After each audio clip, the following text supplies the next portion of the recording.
मी स्वर्गात निवास करण्यास तयार आहे, पण माझी एक अट आहे. अट? कोणती अट देवी? मी पृथ्वीवर पुन्हा तेव्हाच परत येईल जेव्हा प्रत्यक्ष श्री महादेव मला आवाहन करतील. जशी तुझी इच्छा.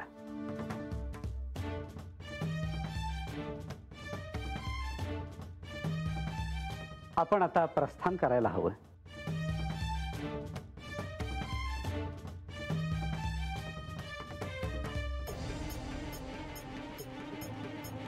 सुखी भव.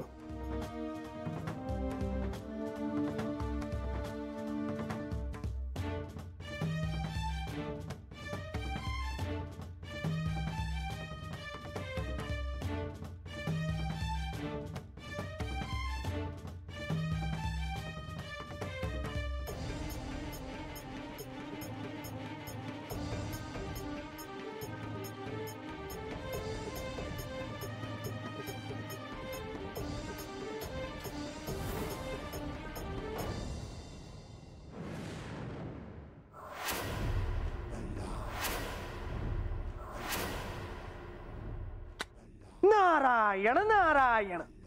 तर अशा प्रकारे देवी गंगा यांनी सांगितले की श्री महादेवांनी आवाहन केल्याशिवाय त्या पुन्हा या पृथ्वीवर अवतरणार नाहीत.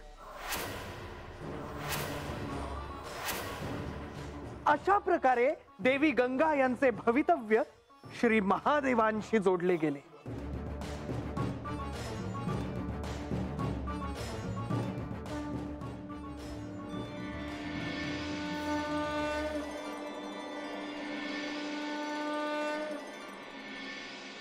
सूर्यास्त झाला.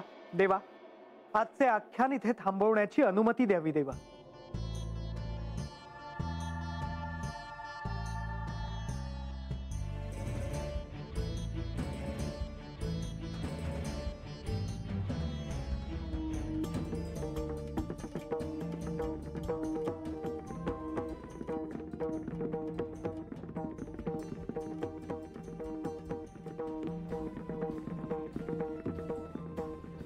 सदानंद सदानंद सदानंद सदानंद सदानंद सदानंद सदानंद सदानंद सदानंद सदानंद सदानंद सदानंद सदानंद सदानंद सदानंद सदानंद.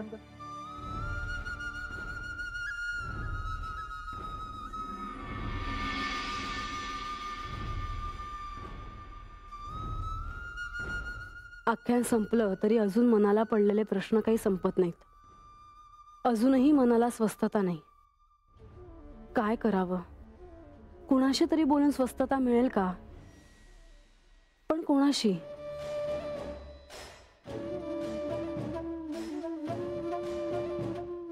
मला कोणाचे सहाय्य मिळेल अशी माझी या क्षणी भावना नक्कीच नाही. पण कोणाशी बोलून यातून सहाय्य झालेच तर अयोग्यही नाही.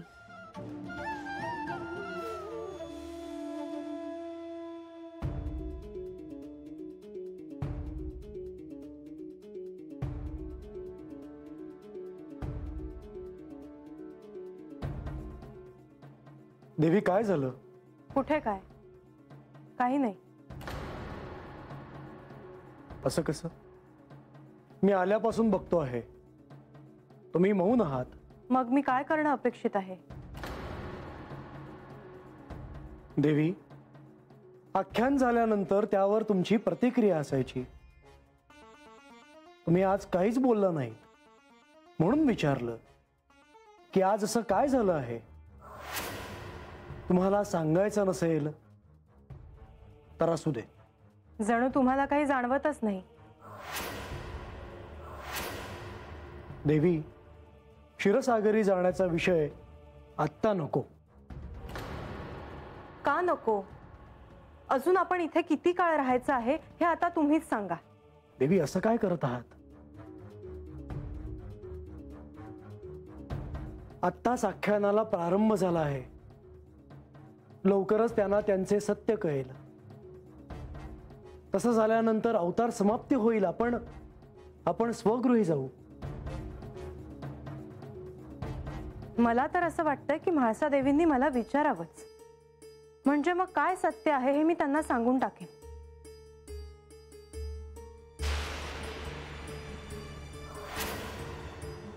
तुम्ही तसं काही करणार नाही. का नाही? मी तसं करे नाही. आज आख्यान सुरू असताना म्हाळसादेवींच्या शंकांचं निरसन करायची वेळ आली. त्या एका क्षणी असं खरंच वाटलं होतं की तुम्ही त्यांना खरंच सांगाल, पण असं घडलं नाही.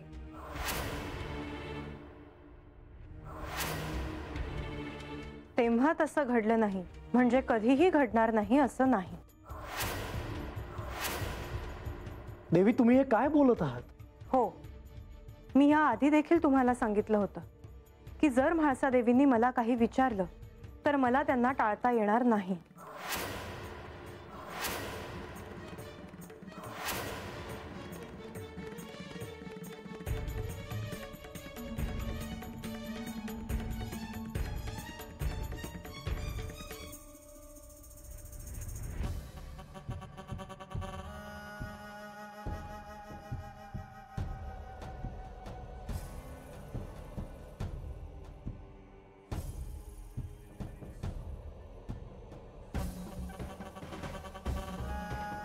हे घ्या देवी.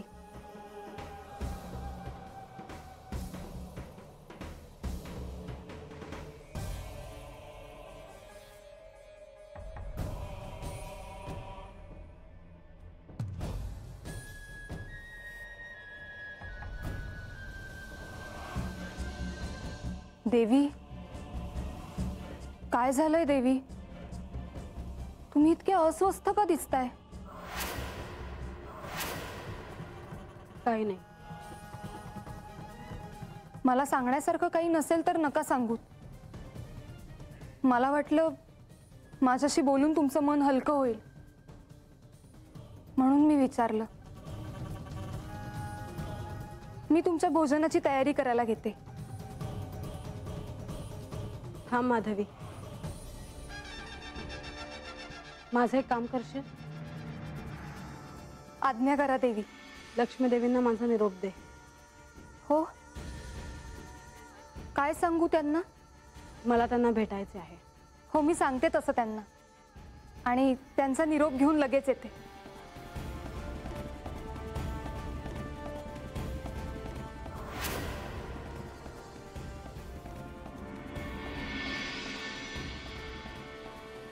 हाय हाय हाय होय, काय नवं नवं ऐकाय मिळतंय आख्यानापायी. हा, आता त्या गंगादेवींची गोष्ट बी ऐकाय मिळाली. मग काय तर, हे देवाचं आख्यान आहे. हे काय साधं सुद्धा आख्यान आहे वय? आपण रानात राहणारी साधी माणसं, हे समजा आपल्याला कवा ठावं झालं असतं र. खरंय. वैर, ह्या अगोदर महाराजांनी आख्यानामध्ये पार्वती देवींबद्दल सांगितलं आणि ह्या वेळेला आपल्याला सती देवींबद्दल बी कळलं. महादेवांची बायको सती देवी. वय, आणि त्या साक्षात आदिमायेचं रूप होत्या. हा, आणि त्यांनी माघारी जन्म घेतल्यावर त्यांचं आणि महादेवांचं लगीन झालं. वय वय. नाही, पर मला वाटलं होतं राजवाड्यामध्ये पुण्यांदा तंटा होतोय का काय तुझा आणि म्हाळसा देवींचा. का र? नाहीतर काय, मी कशापाई तंटा करू का त्यांच्या संग? माझ्या तर मनात बी नव्हतं तसं. तसं नाही, म्हणजे आख्यानाच्या अगोदरच त्या जाया निघाल्या होत्या तवा. त्यात काय बानूची चूक काय आहे वय? अगं तसं नाही, म्हणजे म्या काय म्हणतो, आपणच उग काय बाई कशा पायी बोला. हा, आता नंतर हे काय म्हणली का गंगादेवीचं काय बी चुकलं नाही. मग काय चूक आहे वय? गंगा देवींचं महादेवांवर प्रेम होतं, ह्या चूक आहे त्यांची. अगं तसं नाही, पर म्या कुठे म्हणतोय चूक आहे? नसेल चूक, पर म्हाळसा देवीसनी हे आवडलंय का नाही आवडले हे काय ठाव नाही वय आपल्यासनी. वय, हे बघ बानू, मला हेच म्हणायचं आहे का तुझ्या मनात जे आहे ना ते मनातच ठेव. अगं तंटा झाला असतं म्हणजे, अगं काय झालं असतं त्याचा विचार कर की. बा, आता तू मला हे सांगणार असशील ना तर मी जाते. अगं बानू वाईस थांब जरा. नाही मावशी, म्हाळसा देवी समध्यान मुहूर्त त्यासनी जे वाटत्या ते सांगत्यात तर मी बी सांगणारच. आणि तवा काय ना आत्ता काय, मला नाही वाटत का गंगा देवींच्या मनात जे आलं त्यात त्यांची काय चूक आहे. त्यांच्या मनात महादेवांबद्दल प्रेम होतं, त्यात त्यांची काय चूक आहे. आणि कुणासनी किती बी वाईट वाटलं ना तरी मला काय नाही वाटत त्याचं. देव काय कुणा ऐकल्याचे नाहीत. अगं काय बोलते बानू. होय, आता माझ्या भक्तीपायी माझ्या बी मनात आलंच होतं की का माझं देवांसंग लगीन व्हावं. तेव्हा बा नाहीच म्हणत होता, पण मला देवांसंगच लगीन करायचं होतं. म्हणजे माझं चुकलं आहे भय.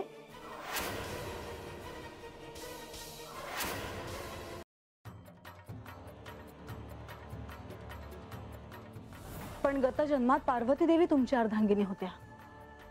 मग तुम्ही तुमच्या आयुष्यात परत स्त्रीला स्थान का दिले? महादेवांच्या प्रती त्यांच्या मनात किती प्रेम आहे हे सर्वांनाच ठाऊक होतं आणि ते श्री महादेवांनी देखील स्वीकार केलं होतं. मग त्यावेळी त्यांच्या बहिणीच्या मनात असं काहीतरी सुरू आहे हे त्यांना ठाऊक असूनही त्यांनी त्यांना थांबवलं का नाही?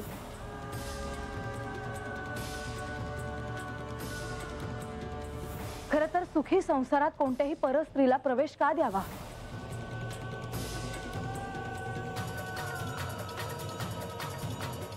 गणेश,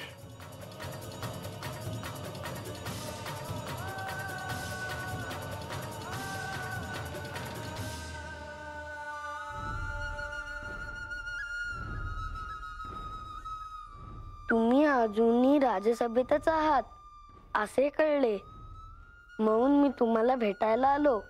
गणेश, म्हाळसेला तिच्या गतजन्माबद्दल कळावं म्हणून ह्या आख्यानात गंगेची कथा सांगण्याचं प्रयोजन आहे. आणि ते तिला कळेलच. म्हाळसा म्हणजेच पार्वती. या आख्यानात जेव्हा गंगेची कथा येईल तेव्हा तिला तिच्या गतजन्माबद्दल काहीतरी कळेल असं मला वाटलं होतं. मातेला तिच्या गतजन्माचे स्मरण होण्यास किती काळ लागणार आहे हे सांगणं कठीण आहे. पण एक गोष्ट मात्र नक्की. कोणती? हे आख्यान सुरू झाल्यापासून मातेच्या मनात काही विचार सुरू झाले आहेत. कदाचित तिला सत्य करण्यासाठी त्याचे साह्य होणार असेल. गणेश, पण आख्यानात तिला तिच्या साऱ्या शंकांचं समाधान मात्र झालं आहे. या प्रस्तुत शंका होत्या, पण अजूनही तिच्या मनात काय आहे हे सांगता येणं कठीण आहे. असं असेल तर म्हाळसा तिच्या शंकांबद्दल निश्चितच कोणाला तरी विचारेल. कदाचित मला देखील विचारू शकते. ते मला ठाऊक नाही, पण मला इतकं जाणवत आहे की मातेला आज काहीतरी महत्वाचं करणार आहे जे तिच्या गतजन्माशी निगडीत असेल.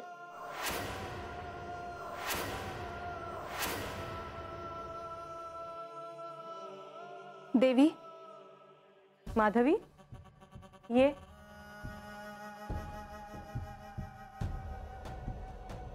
काय झालं? देवी, मी तुमच्यासाठी म्हाळसा देवींचा निरोप घेऊन आले आहे. म्हाळसा देवींचा निरोप?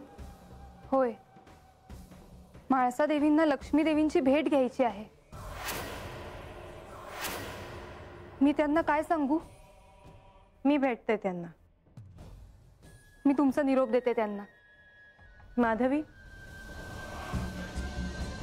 त्यांना म्हणावं मीच त्यांना येऊन भेटते.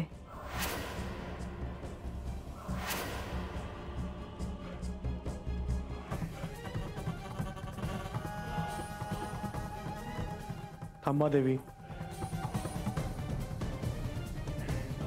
श्री म्हाळसा देवींनी तुम्हाला भेटायची इच्छा व्यक्त केली आहे. नक्कीच त्यांना तुमच्याशी काहीतरी महत्वाचं बोलायचं असेल. ते मी कसं सांगणार? त्या इथे आल्या असत्या तर. परंतु मलाच त्यांनी इथं येणं उचित वाटलं नाही, म्हणून मी म्हणाले की मी येऊन भेटते.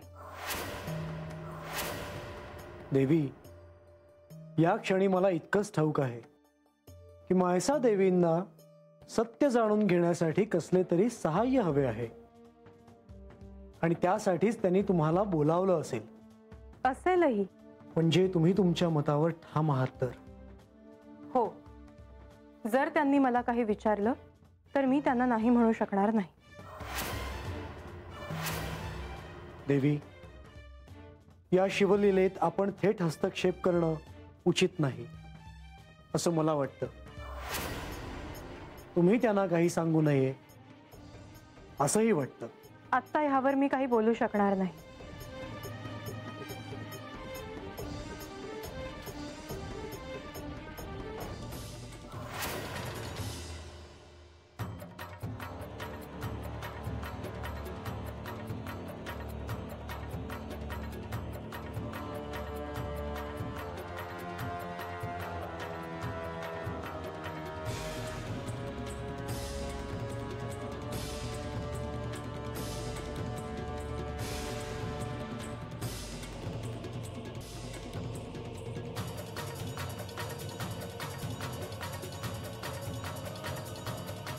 म्हाळसा, तुम्ही मला भेटण्याची इच्छा व्यक्त केली. काही समस्या आहे का? नाही, जरा अस्वस्थ वाटत होते म्हणून मला तुम्हाला भेटायचे होते. पण आता तुम्हाला समोर पाहूनच माझ्या मनाला समाधान मिळाले आहे. देवी, ज्या व्यक्तीपुढे आपण आपले मन मोकळे करू शकतो ती व्यक्ती जर आपल्या समोर असेल तर मनाला आपसुकच शांतता मिळते. म्हाळसा, तुम्हाला कधीही वाटलं की तुम्ही एकट्या आहात तर मला सांगा. मी आहे, हे आहेत, आम्ही सगळे आहोत तुमच्यासोबत. परंतु ह्या आधी तुम्ही जशा एकांतात गेला होता तसं काही पुन्हा करू नका. नाही करणार.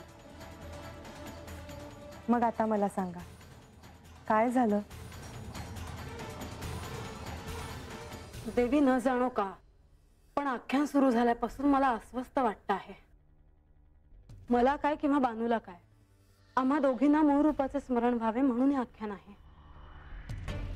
पण या आख्यानात नेमकी हीच कथा सांगण्याचे यांचे प्रयोजन काय आहे? आख्यानाआधी त्याचा हेतू सांगण्यात आला होता म्हाळसा. हो, पण मला खात्री आहे की हे तेवढ्या पुरतं नसावं. म्हणजे तुम्हाला काय म्हणायचंय म्हाळसा? देवी, माझा गतजन्म हा कैलासाशी जोडला गेला आहे हे मला आधीच कळलं होतं आणि हे मी सर्वांना सांगितले देखील होते. हो, पार्वती देवी आणि देवी गंगा यांचा काय संबंध आहे हे मला काही प्रमाणात कळलं आहे आणि आख्यानातून ते स्पष्ट होईलच. पण माझा प्रश्न असा आहे की हे सर्व घडत असताना मी कुठे होते? माझा आणि देवी गंगा यांचा काय संबंध आहे